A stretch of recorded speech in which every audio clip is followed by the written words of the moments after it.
होली जटा खोली शिव गेले होली जटा खोली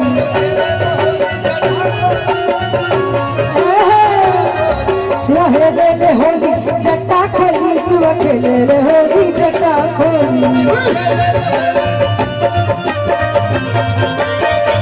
महिला होली अयोध्या में होगा महिला होली अयोध्या में होला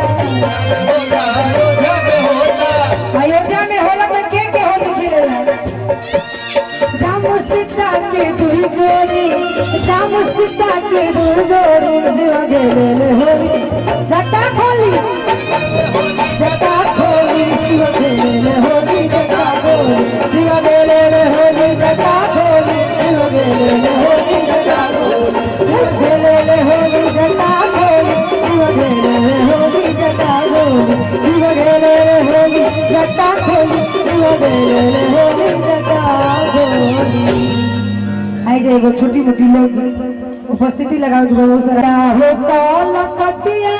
बालो सुर बढ़ा लिया कि आहो कॉल कटिया आहो कॉल कटिया बाला बहुत तरीके मैं जगह कमाए चल जाए लेकिन कलकत्ता में कमाए जाए हम की मदन भैया वाले गाना भाव में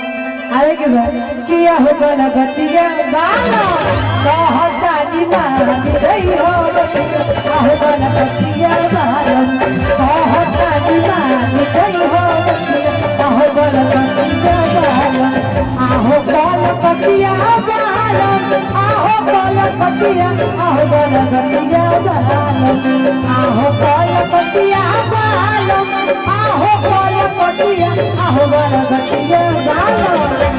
मेहरारू बहुत तरह की जा करी तो कमाई जाई लेकिन खाली कलकत्ता कमाई मत जाए दिल्ली मुंबई कहीं चल जाए कोनो भाव में कि कहता नी मान जई हो बतिया आहो कॉल कटिया बाला कहता नी मान जई हो बतिया आहो कॉल कटिया बाला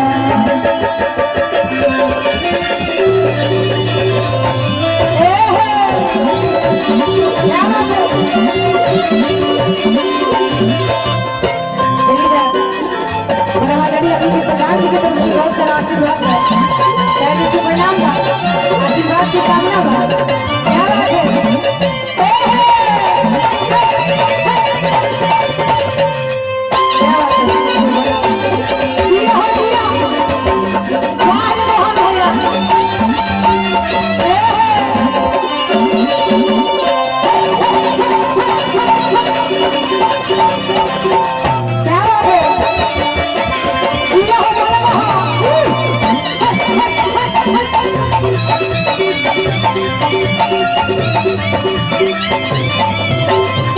है तरीके अच्छा कमाए गलती से चलो गलत है काद गौरी काम कर दिया कोनो भाव में मैं बोल रहे बाहर न घूमे जई हो घरे में बनई हो कई हो कहा तरीके जा तो जा लेकिन बाहर घूमे मत है काहे बाहर घूमे जइबे तो बंगाली मछली मार लेता कोनो भाव में मैं बोल भैया बाहर न घूमे जई हो घरे में बनई हो खई हो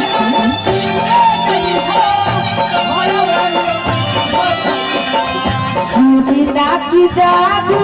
जाने सुनी ना की जादू जाने तू हवा कोमल दिया आहो गल बतिया बहालो सुनी ना की जादू जाने तू हवा कोमल दिया आहो गल बतिया बहालो गीत के लास्ट भाव बात की मान है बाप हो जाके बंगाली जादू तो न जाने ली समति मार ली हमसे बड़ा देखिए जब बहुत सारा आशीर्वाद परम प्रधान जी की तरफ से दिल से प्रणाम आशीर्वाद की कामना रही लेकिन बात की बंगाली मती मार ले तो फिर हम कहने के हो कौन भाव में वही पल हुए छोटा मोटा आदमी को ध्यान देवे के चाहिए ध्यान देवे के और सुनी ना की जादू जाने और वहां के बंगाली लिया आहो गलगतिया बा किया हो गलगतिया